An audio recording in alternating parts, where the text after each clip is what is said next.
Hello everyone, एक बार फिर से आप सभी का स्वागत है हमारे channel current affairs by Ravi पे। और ये है हमारी 10,000 जीके क्वेश्चंस की सीरीज़, जिसमें हम मोस्ट इम्पॉर्टेंट जीके और जीएस के क्वेश्चंस को यहाँ पर डिटेल में डिस्कस कर रहे हैं। तो इस सीरीज़ में ऑलरेडी हम 54 सेट्स कंप्लीट कर चुके हैं अब तक। ये हमारा आज नेक्स्ट सेट रहने वाला है, जो कि है सेट नंबर 55। तो हर पार्ट में यहाँ पर हमने टॉप 50 क्वेश्चंस को डिस्कस किए हैं विथ डिटेल्ड एक्सप्लेनेशन।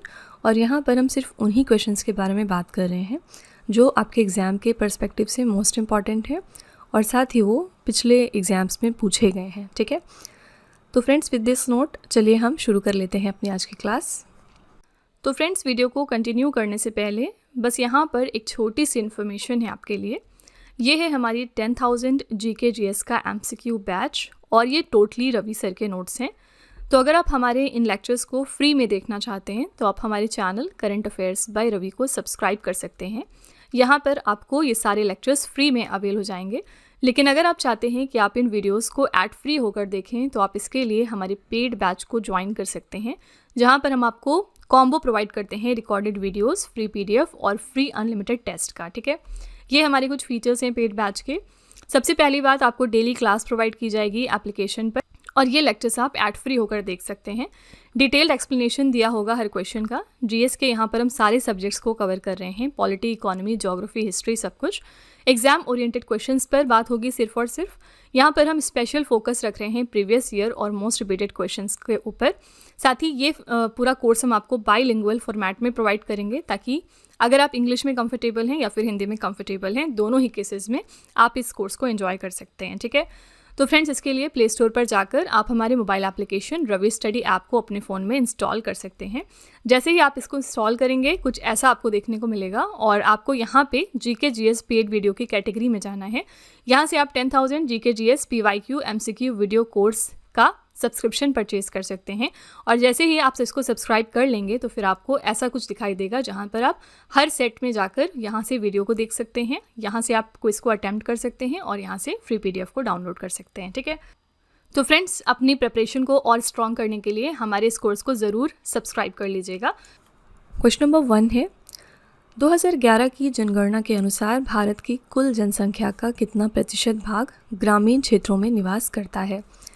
तो जब 2011 का सेंसस हुआ था, उसके हिसाब से इंडिया की कितनी पॉपुलेशन है जो कि हमारे रूरल एरियाज़ में रहती है? यहाँ पर करेक्ट आंसर हो जाएगा 68.8%, यानी 68.8%। ठीक है, ये जो पॉपुलेशन है हमारी, ये हमारी रूरल एरियाज़ में रहती है, यानी कि जो हमारे विलेजेस वगैरह हैं वहाँ पर ये पॉपुलेशन रिसाइड करती है। ठीक है, 2011 का जो सेंसस हुआ था इसको हम 15th नंबर ऑफ सेंसस कहते हैं। ये हमारा 15वां सेंसस था, 15वां जनगणना थी। और इसके अलावा नेक्स्ट जो सेंसस है, जो हमारा 16th नंबर का सेंसस है, ये कब होगा? 2027 में होगा। इसके बारे में दो खास बात आपको ध्यान में रखनी है।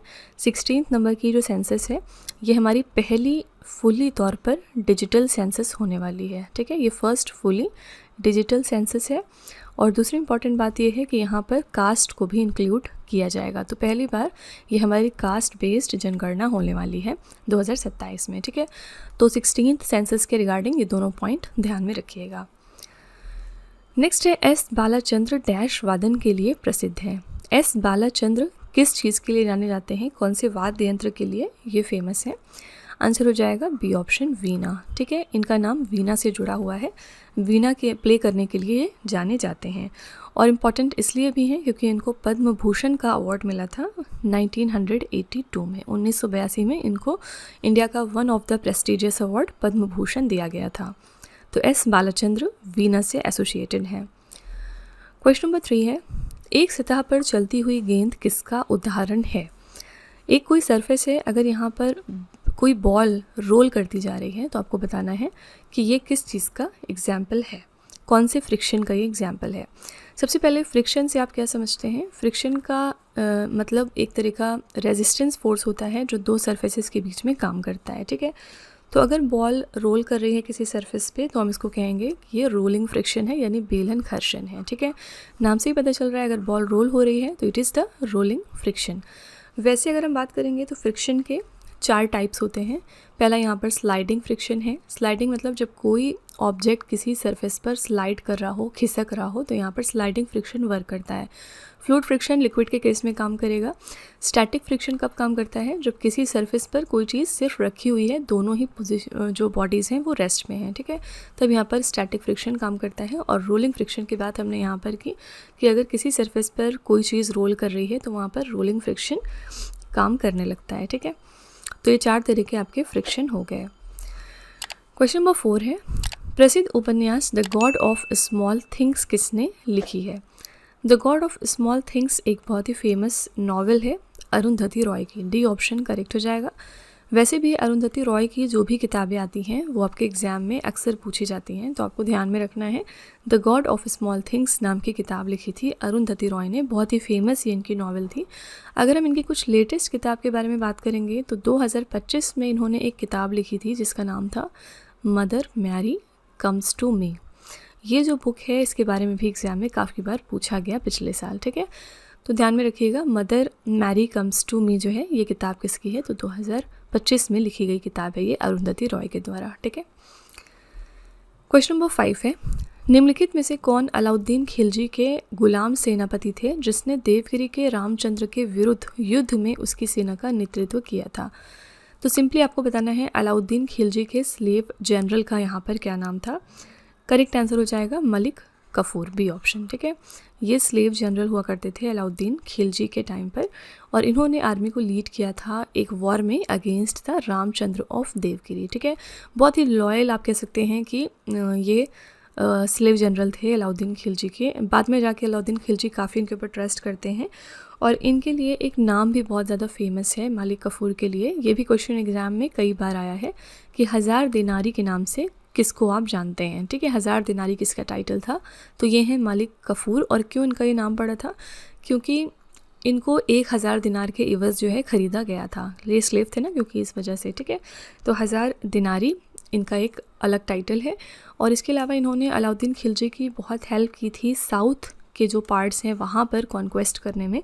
स्पेशली यहाँ पर हमने देखा देवगिरी के रामचंद्र को इन्होंने हराया था, और इसके अलावा यडवास को भी इन्होंने हराया था। यहाँ पर भी खिलजी का जो एक्सपेंशन था वो हो गया था इसके बाद।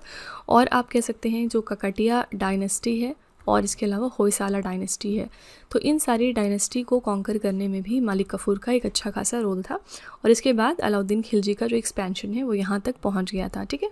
तो यहाँ डेक्कन रीजन्स में भी काफ़ी ज़्यादा एक्सपेंशन था अलाउद्दीन खिलजी का। क्वेश्चन नंबर 6 है, केंद्र सरकार द्वारा शुरू की गई डैश योजना का उद्देश्य अनुसूचित जाति और जनजाति के लोगों में उद्यमिता को बढ़ावा देना है।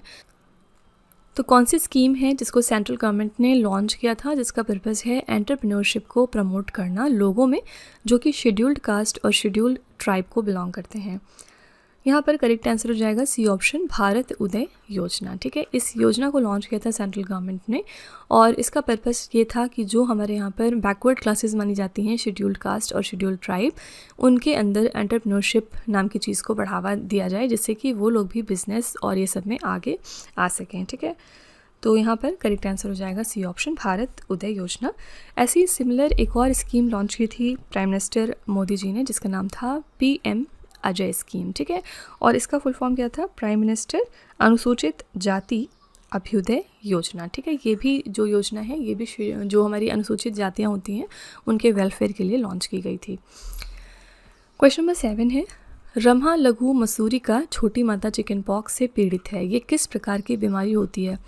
तो किसी को अगर चिकन पॉक्स हो रखा है तो इसका मतलब क्या हो गया कि उसको एक वायरल डिजीज़ हुई है, यानी विषाणु जनित ये वायरल रोग माना जाता है। तो ऑप्शन आपके थे फंगल, हेरिडेटरी, बैक्टीरिया, किस वजह से ये कॉज होता है?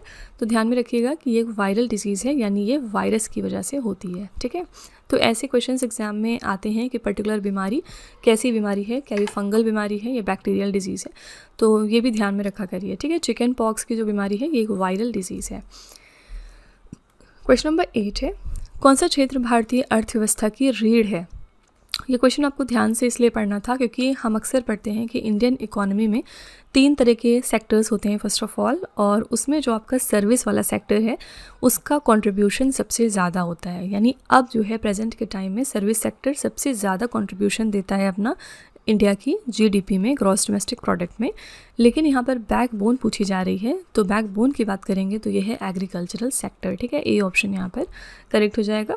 किसी भी इकोनॉमी में जो एग्रीकल्चरल सेक्टर है उसका एक बहुत ही इंपॉर्टेंट रोल होता है, और स्पेशली यहाँ पर हम इंडियन इकोनॉमी की बात कर रहे हैं तो इसमें कृषि क्षेत्र का अपना एक अलग रोल है। ये हमारी एक कह सकते हैं कि बैकबोन है, ठीक है। लेकिन अगर आपसे एग्जाम में पूछा जाए कि सबसे ज़्यादा कंट्रीब्यूशन कौन सा सेक्टर देता है, तो ये है सेवा क्षेत्र यानी कि सर्विस सेक्टर। क्वेश्चन नंबर 9 है, भारत में 42वां संविधान संशोधन अधिनियम डैश में पारित किया गया था। जो 42nd कॉन्स्टिट्यूशनल अमेंडमेंट एक्ट है, इसको कब पास किया गया था? इसको 1976 में पास किया गया था, यानी 1976 में। और यहाँ पर ये जो 42nd कॉन्स्टिट्यूशनल अमेंडमेंट एक्ट है, इसको आप मिनी कॉन्स्टिट्यूशन के नाम से भी जानते हैं, क्योंकि इसमें संविधान के अंदर बहुत सारे चेंजेस किए गए थे, ठीक है। तो ये भी क्वेश्चन पूछा गया क्वेश्चन है कि कौन सा हमारा अमेंडमेंट एक्ट है जिसको हम मिनी कॉन्स्टिट्यूशन के नाम से जानते हैं।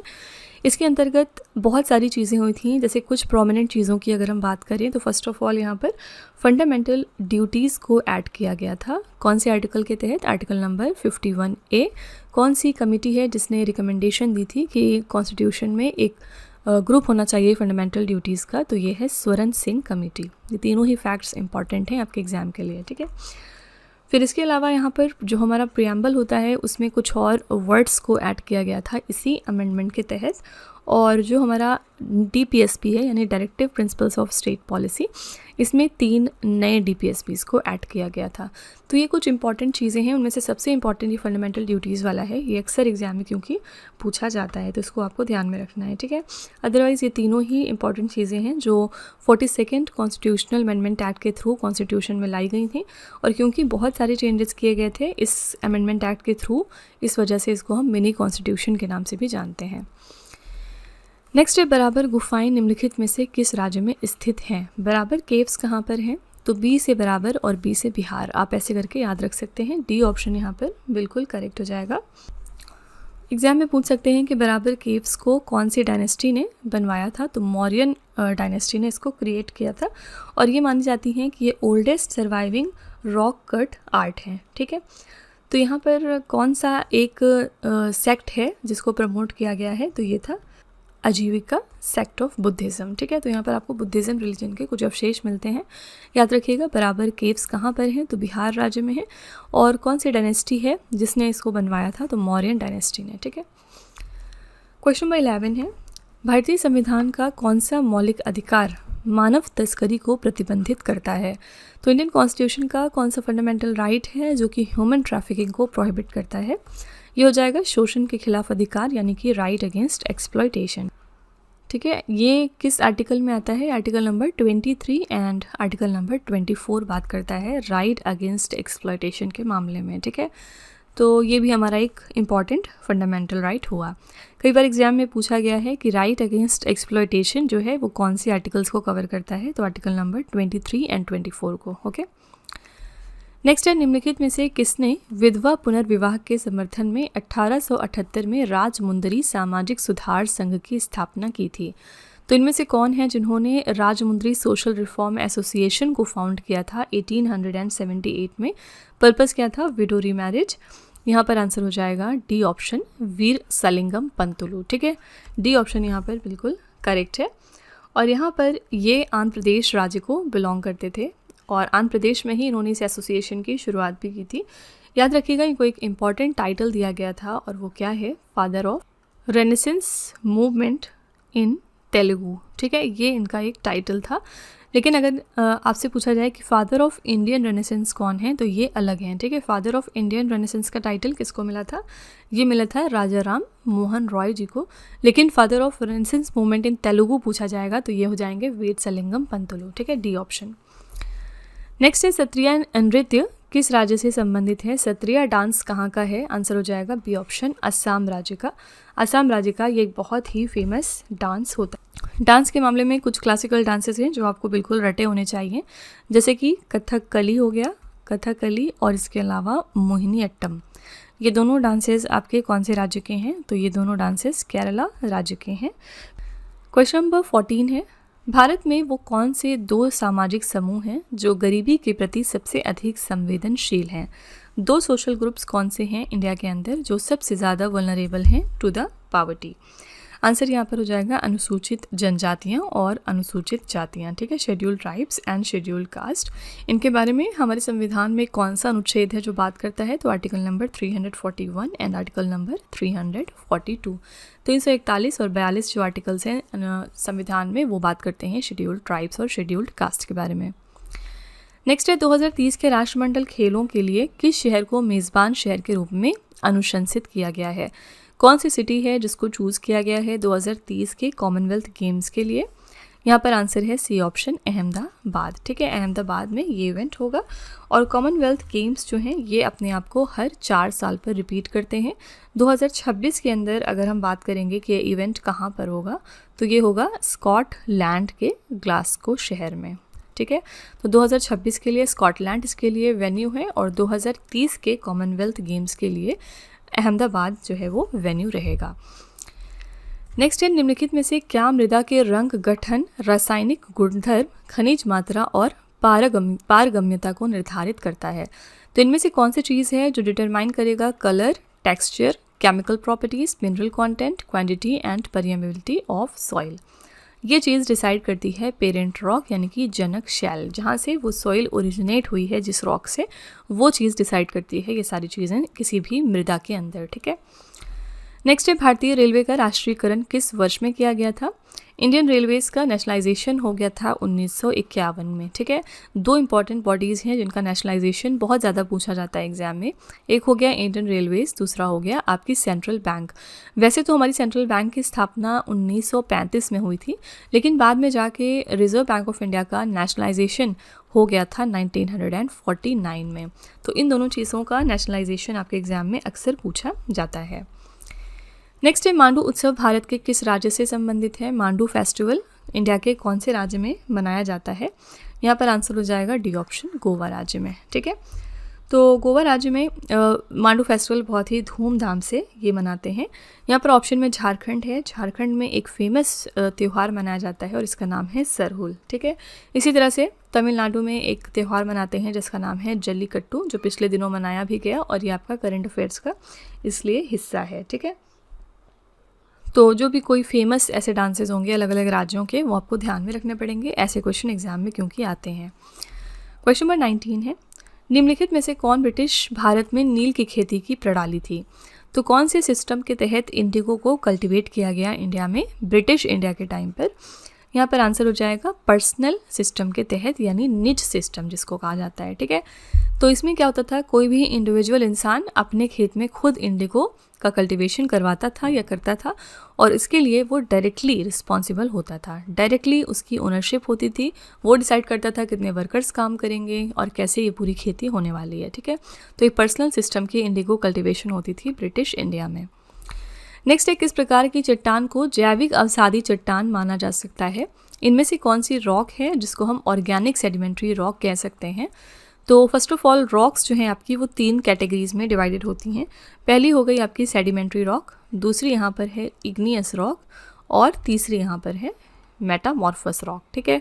ये 3 टाइप्स होते हैं आपके रॉक के और ऑर्गेनिक सेडिमेंट्री रॉक का आपसे यहाँ पर एग्जाम्पल पूछा जा रहा है। आंसर हो जाएगा डी ऑप्शन, चूना पत्थर यानी कि लाइमस्टोन, ठीक है। लाइमस्टोन का केमिकल फार्मूला भी आपको याद रखना है, कई बार एग्जाम में पूछा गया है। इसका केमिकल फार्मूला होता है कैल्शियम कार्बोनेट यानी कि CaCO3, ठीक है। क्वेश्चन नंबर 21 है सतवाहना वंश की राजधानी इनमें से कहाँ पर स्थित थी? तो सतवाहना डायनेस्टी की जो कैपिटल थी वो लोकेटेड थी प्रतिष्ठान में, ठीक है। ए ऑप्शन यहाँ पर बिल्कुल सही हो जाएगा।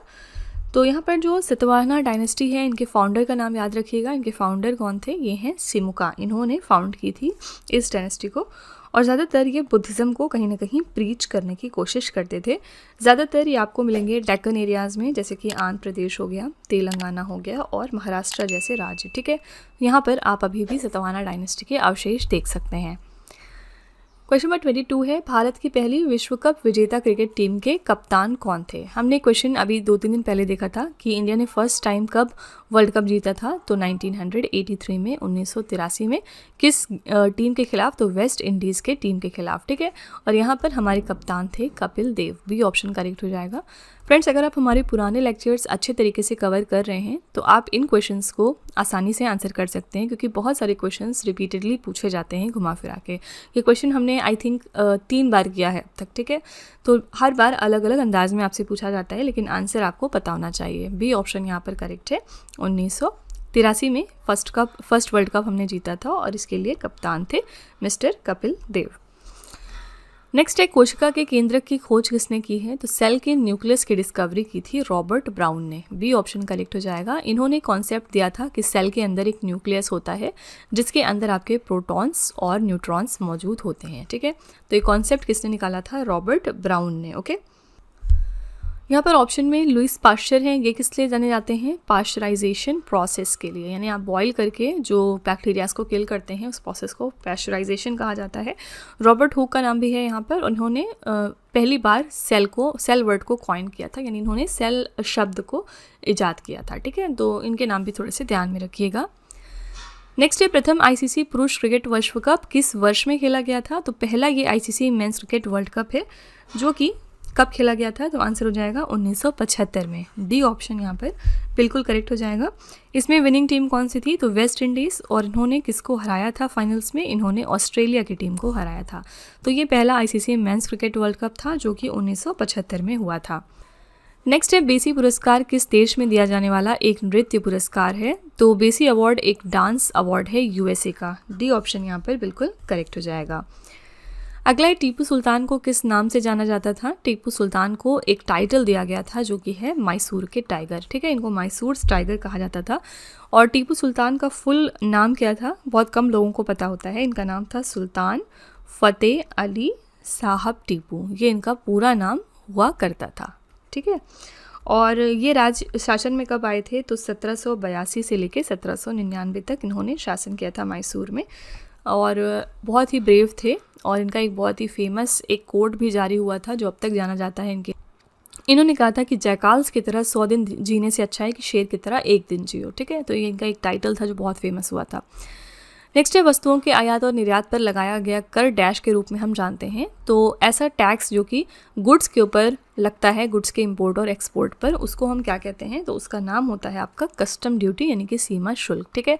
तो किसी भी गुड्स को अगर आप इंपोर्ट करते हैं, कहीं से लाते हैं या फिर कहीं भेजते हैं, तो उसके ऊपर जो टैक्स लगाया जाता है उसका नाम होता है कस्टम्स ड्यूटी। अगला है, किस भारतीय संगीतकार को life time achievement Grammy award से सम्मानित किया गया है? तो life time achievement Grammy award present किया गया था किसको? आंसर हो जाएगा पंडित रविशंकर को, ठीक है। बी ऑप्शन यहाँ पर बिल्कुल करेक्ट है। और इन केस अगर आपसे पूछा जाए कि जो ग्रैमी अवार्ड होता है, सिर्फ ग्रैमी अवार्ड, ये किस फील्ड में दिया जाता है? ध्यान में रखिएगा, ये म्यूज़िक की कैटेगरी में दिया जाने वाला एक प्रेस्टिजियस अवार्ड है। नेक्स्ट है, सारे जहाँ से अच्छा हिंदोसिता हमारा के रचयिता कौन थे? ये किसने लिखा है सारे जहाँ से अच्छा हिंदोसिता हमारा? ये लिखा है मोहम्मद इकबाल ने। बी ऑप्शन यहाँ पर बिल्कुल करेक्ट हो जाएगा, ठीक है। यहाँ पर आपको एक इम्पॉर्टेंट 2026 का करंट अफेयर्स भी ध्यान में रखना है कि अब ये मैंडेटरी किया है मिनिस्ट्री ऑफ होम अफेयर्स ने कि कहीं पर भी अगर जनगण मन प्ले हो रहा है तो उसके जस्ट पहले 6 जो स्टैंजाज होते हैं आपके वंदे मातरम के, उनको प्ले करना मैंडेटरी है किसी भी ऑफिशियल फंक्शन में, ठीक है। क्या मैंने आपको बताया कि अब कहीं पर भी अगर नेशनल एंथम प्ले होगा किसी ऑफिशियल फंक्शन पर तो उसके जस्ट पहले वंदे मातरम के जो 6 स्टैंजाज हैं उनको भी गाना मैंडेटरी है, ठीक है। ये आपका 2026 का रिसेंट करंट अफेयर्स है।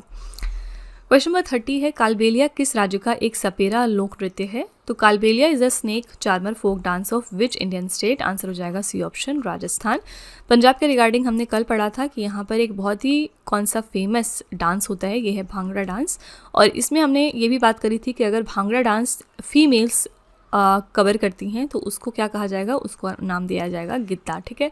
तो यानी अगर मेन परफॉर्म कर रहे हैं भांगड़ा डांस तो वो हो जाएगा भांगड़ा, लेकिन अगर भांगड़ा डांस को फीमेल्स करती हैं तो उसका नाम गिद्दा हो जाता है। ये क्वेश्चन भी पूछा गया क्वेश्चन है। नेक्स्ट है, आईपीएल क्रिकेट टूर्नामेंट का पहला संस्करण किस वर्ष में आयोजित किया गया था? तो आईपीएल का जो फर्स्ट एडिशन था ये कब हुआ था? तो आंसर हो जाएगा सी ऑप्शन, 2008 में पहली बार इंडियन प्रीमियर लीग का क्रिकेट टूर्नामेंट कंडक्ट कराया गया था। और इसमें विनिंग टीम कौन सी थी पहली बार? तो ये थे राजस्थान रॉयल्स और इन्होंने फाइनल्स में हराया था चेन्नई सुपर किंग्स को। उस टाइम पे राजस्थान रॉयल्स के कैप्टन कौन थे? तो ये हैं शेन वॉर्न, ठीक है। शेन वॉर्न कैप्टन थे।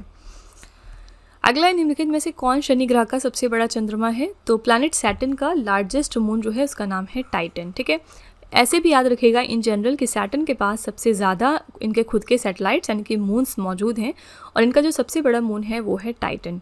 इसी तरह से जुपिटर के रिगार्डिंग भी ये क्वेश्चन पूछा जाता है कि जुपिटर का सबसे बड़ा जो मून है उसका क्या नाम है? उसका नाम है गैनीमेड। ये भी फैक्ट याद रखिएगा।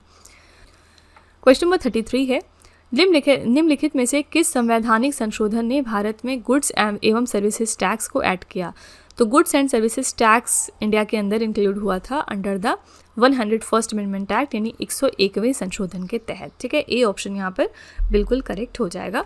और ये आपका किस तरह का टैक्स होता है? ये आपका इनडायरेक्ट टैक्स होता है। हमने बात की थी कि टैक्स दो तरह का होता है, डायरेक्ट और इनडायरेक्ट।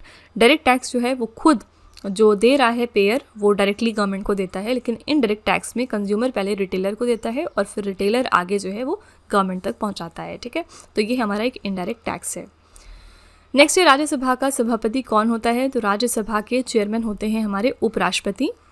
यहाँ पर बी ऑप्शन करेक्ट है, vice president is the chairman of Rajya Sabha, ठीक है। और हमने कल ये क्वेश्चन डिस्कस किया था कि किसी भी राज्य में जो एग्जीक्यूटिव पावर्स होती हैं वो किसके पास होती हैं? तो गवर्नर के पास। और सेंटर में अगर हम देखेंगे तो एग्जीक्यूटिव पावर्स किसके पास होती हैं? प्रेसिडेंट के पास, ठीक है। नेक्स्ट है हॉलीवुड और ब्रॉडवे में अभिनय करने वाले भारत के प्रथम ओलंपियन कौन थे? फर्स्ट इंडियन ओलंपियन जिन्होंने हॉलीवुड में एक्ट किया है और ब्रॉडवे पर, ये है नॉर्मन प्रिचर्ड। बी ऑप्शन बिल्कुल यहाँ पर करेक्ट हो जाएगा। ये फर्स्ट इंडियन ओलंपियन है जिन्होंने हॉलीवुड में एक्ट किया था एंड ऑन ब्रॉडवे, ठीक है। साथ ही याद रखिएगा कि ये फर्स्ट एशियन बॉर्न एथलीट भी हैं जिन्होंने ओलंपिक मेडल जीता था, ठीक है। तो नॉर्मन प्रिचर्ड का नाम जो है वो स्पोर्ट्स से जुड़ा हुआ है। नेक्स्ट है उगादी त्यौहार किस राज्य में मनाया जाता है? तो उगादी त्यौहार एक फेमस त्यौहार है कर्नाटका राज्य का। ए ऑप्शन करेक्ट हो जाएगा। यहाँ पर ऑप्शन में असम भी है और मैंने आपको बताया था कि असम में बिहू नाम का त्यौहार बहुत ही फेमस है। इसके 3 टाइप्स होते हैं जिनके बारे में हमने कल चर्चा की थी। यहाँ पर पहला जो आपका बिहू है वो है बोहाग बिहू जो कि अप्रैल में हम मनाते हैं। दूसरा बिहू आपका हो गया काटी बिहू जो कि होता है मिड अक्टूबर में। और तीसरा यहाँ पर जो टाइप है बिहू का वो हो गया भोगाली बिहू और ये जनवरी में होता है, ठीक है। तो रिसेंटली अभी जनवरी में असम के लोगों ने भोगाली बिहू को सेलिब्रेट किया, ठीक है। क्वेश्चन नंबर 37 है, स्लम डॉग मिलियनेयर पुस्तक के लेखक कौन है? स्लम डॉग मिलियनेयर नाम की जो किताब है इसको लिखा था विकास स्वरूप ने। बी ऑप्शन यहाँ पर बिल्कुल करेक्ट हो जाएगा। बाद में मूवी भी आई थी स्लम डॉग मिलियनेयर की। अच्छा, इसमें एक गाना था जो कि ऑस्कर विनिंग सॉन्ग था जो कि है जय हो। इसके बारे में 2026 में क्या एक इंपॉर्टेंट करंट अफेयर्स आया था। 2026 में इंडिया के अंदर फर्स्ट म्यूजिकल रोड क्रिएट की गई है मुंबई में, ठीक है। तो यहाँ पर अगर कोई भी 60 किलोमीटर प्रति घंटा से लेके 80 किलोमीटर प्रति घंटा की स्पीड पर गाड़ी को दौड़ाएगा तो उसको जय हो की धुन सुनाई देगी, ठीक है। तो इस वजह से जय हो एक बार फिर से न्यूज़ में आ गया था। नेक्स्ट है भारत में मैंगनीज़ का सबसे बड़ा भंडार कहाँ पर है? तो इंडिया के अंदर मैंगनीज़ का सबसे बड़ा रिजर्व आपको मिलेगा ओडिशा राज्य में। सी ऑप्शन यहाँ पर बिल्कुल करेक्ट है। मैंगनीज़ का केमिकल फार्मूला होता है Mn, ठीक है। कंफ्यूज नहीं करना है आपको इसको मैग्नीशियम के साथ। मैग्नीशियम का जो केमिकल फार्मूला है वो Mg होता है लेकिन मैंगनीज़ का Mn होता है, ठीक है। और इसको कहाँ कहाँ पर यूज़ किया जाता है? तो स्पेशली आप इनका यूज़ करते हैं ड्राई सेल बैटरीज़ में। ड्राई सेल बैटरी को बनाने में इसका इस्तेमाल होता है और इसके अलावा स्टील प्रोडक्शन में भी काफ़ी ज़्यादा यूज़ होता है मैंगनीज़, ठीक है। तो सबसे ज़्यादा इसका भंडारण हमें मिलता है उड़ीसा राज्य से। नेक्स्ट है भारतीय संविधान का कौन सा अनुच्छेद भाषण और अभिव्यक्ति की स्वतंत्रता का अधिकार को परिभाषित करता है? Right to freedom of speech and expression, ये कौन से आर्टिकल में आता है? आंसर हो जाएगा सी ऑप्शन, अनुच्छेद नंबर 19 में। इसमें कुल यहाँ पर 6 क्लॉज दिए गए हैं जिनके बेसिस पर एक पर्सन को राइट मिलता है, right to freedom of speech and expression, यानी वो अपने विचार को व्यक्त कर सकता है, ठीक है। तो इसके अंदर 6 क्लॉज आते हैं इन टोटल। क्वेश्चन नंबर 40 है, साइट्रिक अम्ल का प्राकृतिक स्रोत क्या है? साइट्रिक एसिड का नेचुरल सोर्स क्या होता है? ये है संतरा। संतरा में आपको सबसे ज़्यादा साइट्रिक एसिड मिलेगा। साइट्रिक एसिड में क्या होता है? विटामिन सी, ठीक है। और विटामिन सी की कमी से आपको कौन सी बीमारी होती है? ये है स्कर्वी। विटामिन ए की कमी से नाइट ब्लाइंडनेस, विटामिन बी की कमी से बैरी, सी से स्कर्वी और डी से रिकेट्स। कम से कम ये 4 याद रखिएगा कि किसकी कमी से कौन सी बीमारी आपको हो जाती है। नेक्स्ट है ग्रामीण क्षेत्रों में एक प्रकार की बेरोजगारी जब लोगों को वर्ष के कुछ महीनों के दौरान नौकरी नहीं मिल पाती, डैश कहलाती है। तो रूरल एरियाज़ में ये एक तरह का अनएम्प्लॉयमेंट का टाइप है। जिसमें लोगों को जॉब नहीं मिलती during certain months of the year, इसको कहा जाता है मौसमी बेरोजगारी यानी कि सीजनल अनएम्प्लॉयमेंट, ठीक है, क्योंकि सीज़न की वजह से उनको काम नहीं मिल रहा है। एजुकेटेड अनएम्प्लॉयमेंट का मतलब होता है कि जहाँ पर लोग एजुकेटेड हैं लेकिन तब भी बेरोजगार हैं। डिस्गाइज्ड अनएम्प्लॉयमेंट का मतलब ये है कि किसी खेत में अगर 3 लोगों का काम है तो वहाँ पर 6 लोग काम कर रहे हैं, तो दिखने को तो सब लोग काम कर रहे हैं लेकिन वो डिस्गाइज्ड अनएम्प्लॉयमेंट में आता है क्योंकि वहाँ पर सिर्फ 3 लोगों की ज़रूरत थी, ठीक है। टेम्प्रेरी अनएम्प्लॉयमेंट का मतलब कि कुछ टाइम तक उनको अनएम्प्लॉयमेंट नहीं मिल रहा है, इसको कहते हैं टेम्प्रेरी अनएम्प्लॉयमेंट। और सीजनल अनएम्प्लॉयमेंट जो है वो सीज़न के ऊपर डिपेंड करता है, ठीक है।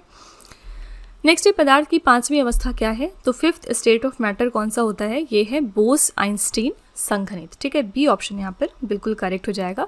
ये कब फॉर्म होता है, जब बोसॉन्स को हम कूल डाउन करते हैं ऐसे टेम्परेचर पर जबकि एब्सोल्यूट ज़ीरो तक ये पहुँच जाता है, ठीक है। तो ये फॉर्म होता है हमारा 5th स्टेट ऑफ मैटर जिसका नाम है बोस-आइंस्टीन संघनित। इसको अर्थ पर क्रिएट करना बड़ा मुश्किल होता है, तो इसको हम ज़्यादातर लैब्स में क्रिएट करते हैं और वहाँ पर हमारे जो फिजिकल एक्सपेरिमेंट्स हैं वो फिर होते हैं, ठीक है। तो बी ऑप्शन यहाँ पर करेक्ट है, ये हमारा 5th स्टेट ऑफ मैटर है। नेक्स्ट है खानवा का युद्ध किसके बीच में लड़ा गया था, बैटल ऑफ खानवा कौन से 2 रूलर्स के बीच में हुई थी, तो बाबर और राणा सांगा के बीच में। बी ऑप्शन यहाँ पर करेक्ट है, इनके बीच में हुई थी बैटल ऑफ खानवा। और बाबर के रिगार्डिंग एक और बैटल आपको ज़रूर ध्यान में रखनी है, ये है फर्स्ट बैटल ऑफ पानीपत, ठीक है। फर्स्ट बैटल ऑफ पानीपत किसके बीच में हुई थी, बाबर और लोधी एम्पायर के बीच में हुई थी, ठीक है। और इसी के बाद जो है वो बाबर कहीं ना कहीं स्टैंड अपना बना लेते हैं इंडिया के अंदर, क्योंकि बाबर जो है वो फाउंडर हैं मुगल डायनेस्टी के, ठीक है। नेक्स्ट है ग्रामीण रोजगार सृजन कार्यक्रम किस वर्ष शुरू किया गया था, रूरल एम्प्लॉयमेंट जनरेशन प्रोग्राम को लॉन्च किया गया था 1995 में। 2026 का एक इंपॉर्टेंट करंट अफेयर्स हम क्या जानते हैं इसके रिगार्डिंग, जो Mahatma Gandhi National Rural Employment Guarantee Scheme थी अभी तक की, इसका नाम अब पलट कर रख दिया गया है क्या, विकसित भारत ग्रामीण फॉर रोजगार एंड आजीविका मिशन, ठीक है। तो पहले इस स्कीम के अंतर्गत 100 दिनों के काम की गारंटी दी जाती थी, लेकिन अब ये बढ़ा दिया गया है, ये 125 दिन कर दिए गए हैं, ठीक है। नेक्स्ट है द्रविड़ शैली के मंदिरों के प्रवेश द्वार को इस रूप में भी जाना जाता है, तो जो द्रविडियन स्टाइल के टेम्पल्स हैं उनका जो एंट्रेंस गेटवे है वो गोपुरम के नाम से भी जाना जाता है। डी ऑप्शन यहाँ पर करेक्ट हो जाएगा। इसके जो इस स्टाइल के जो टेम्पल्स हैं वो आपको कहाँ कहाँ पर मिलेंगे, फॉर एग्जाम्पल बृहदेश्वर टेम्पल, इसके अलावा आपका हो गया विरूपक्ष टेम्पल, फिर इसके अलावा हो गया मीनाक्षी टेम्पल जो कि मदुरई में लोकेटेड है। ये सारे टेम्पल्स जो हैं ये बहुत ही फेमस एग्जाम्पल्स हैं द्रविडियन स्टाइल टेम्पल्स के, ठीक है। बृहदेश्वर टेम्पल कहाँ पर है आपका, थंजावुर में। नेक्स्ट अंतर्राष्ट्रीय मुद्रा कोष का प्रथम उप प्रबंध निदेशक किसे नियुक्त किया गया था, तो इंटरनेशनल मॉनेटरी फंड के फर्स्ट डेप्यूटी मैनेजिंग डायरेक्टर कौन बने थे, ये है Gita Gopinath. B option correct हो जाएगा, ठीक है। ये फर्स्ट डेप्यूटी एमडी थी आईएमएफ में। आईएमएफ का हेडक्वार्टर है वॉशिंगटन डीसी में, और यहाँ पर किस और इम्पॉर्टेंट बोर्ड ऑर्गेनाइजेशन का हेडक्वार्टर है, ये है वर्ल्ड बैंक, ठीक है। वर्ल्ड बैंक का भी हेडक्वार्टर है वॉशिंगटन डीसी में। नेक्स्ट है वर्ष 1953 में महारानी एलिजाबेथ द्वितीय के राजाभिषेक समारोह में किस प्रसिद्ध कथक नृत्यांगना को नृत्य प्रस्तुत करने के लिए बुलाया गया था, जिन्हें 1970 में पद्म भूषण से सम्मानित किया गया। कौन सी एक रिनाउंड कथक डांसर हैं जिनको पद्म भूषण दिया गया था 1970 में, और इनको इनवाइट किया गया था to perform at the coronation ceremony of Queen Elizabeth II इन 1953। इनका नाम है कुमारी कमला। बी ऑप्शन यहाँ पर बिल्कुल करेक्ट हो जाएगा, ठीक है। तो 1953 में उनको बुलाया गया था इस समारोह में। और यहाँ पर कथक की हम बात कर रहे हैं तो कथक नॉर्दर्न इंडिया का आपके डांस है, स्पेशली उत्तर प्रदेश का, ठीक है। नेक्स्ट भारतीय सीमा क्षेत्रों में आसान पहुंच और संपर्क के लिए सड़क नेटवर्क को बनाए रखने और विकसित करने के लिए निम्नलिखित में से किसका गठन किया गया है, तो ये है Seema Sadak Sangathan, Border Roads Organisation. इसको फॉर्म किया गया to maintain and develop the road network, जिससे कि इंडिया के जो बॉर्डर एरियाज़ हैं वहाँ पर इंडिया की ईजी एक्सेस और कनेक्टिविटी हो सके, ठीक है। बॉर्डर रोड ऑर्गेनाइजेशन के हमारे प्रेजेंट में लेफ्टिनेंट जनरल कौन है, इनका नाम है लेफ्टिनेंट जनरल हरपाल सिंह, ठीक है। और इसी के साथ याद रखिएगा ये 29th डायरेक्टर जनरल हैं हमारे BRO के। ये भी रिसेंट अपॉइंटमेंट का क्वेश्चन है 2026 का, ओके। नेक्स्ट पुलकेशिन द्वितीय किस राजवंश के शासक थे, पुलकेशिन II रूलर थे किस डायनेस्टी के, तो चालुक्य डायनेस्टी के। और इसमें याद रखिएगा पुलकेशिन फर्स्ट जो हैं वो फाउंडर माने जाते हैं चालुक्य डायनेस्टी के लिए। आगे चल के पुलकेशिन II भी फिर इसी डायनेस्टी में आते हैं, ठीक है। आज का आखिरी प्रश्न है, स्थलीय पारितंत्र में हरे पौधे अपनी पत्तियों पर पड़ने वाली सूर्य के प्रकाश की ऊर्जा का लगभग डैश अवशोषित कर लेते हैं और इसे खाद्य ऊर्जा में परिवर्तित कर देते हैं।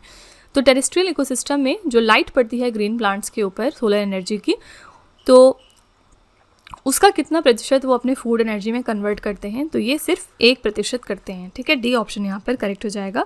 और ये पूरा प्रोसेस क्या कहलाता है, फोटोसाइंथेसिस, जिसकी हेल्प से लाइट एनर्जी को ये केमिकल एनर्जी में कन्वर्ट करते हैं प्लांट्स। ठीक है, तो यहाँ पर सिर्फ 1% ऑफ सोलर एनर्जी का यूज़ करते हैं ये अपने फूड को प्रोड्यूस करने में। ठीक है, तो फ्रेंड्स ये थे हमारे आज के टॉप 50 क्वेश्चंस। मैं पूरी उम्मीद करती हूँ कि आपने हर क्वेश्चन को अच्छे से समझ लिया होगा। चलिए फिर आपके टेस्ट पर चलते हैं। लास्ट में हम आपके लिए 3 क्वेश्चन का एक छोटा सा टेस्ट रखते हैं ताकि आप खुद को एनालाइज कर सकें।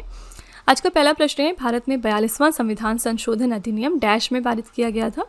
दूसरा प्रश्न है, सत्रिया नृत्य किस राज्य से संबंधित है। और तीसरा प्रश्न है, मांडू उत्सव भारत के किस राज्य से संबंधित है। तो फ्रेंड्स ये 3 क्वेश्चंस आपके लिए हैं एज अ होमवर्क। इनका जवाब आपको कमेंट में जाके लिखना है। और इसी के साथ हमारी क्लास यहाँ पर एंड होती है। आप अपना फीडबैक कमेंट में ज़रूर लिखिएगा कि आपको ये क्लासेस कैसी लगी।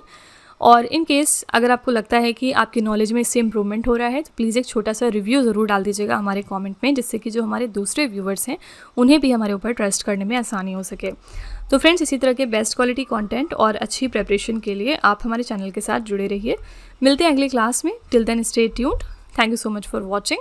Also don't forget to like, share and subscribe our channel.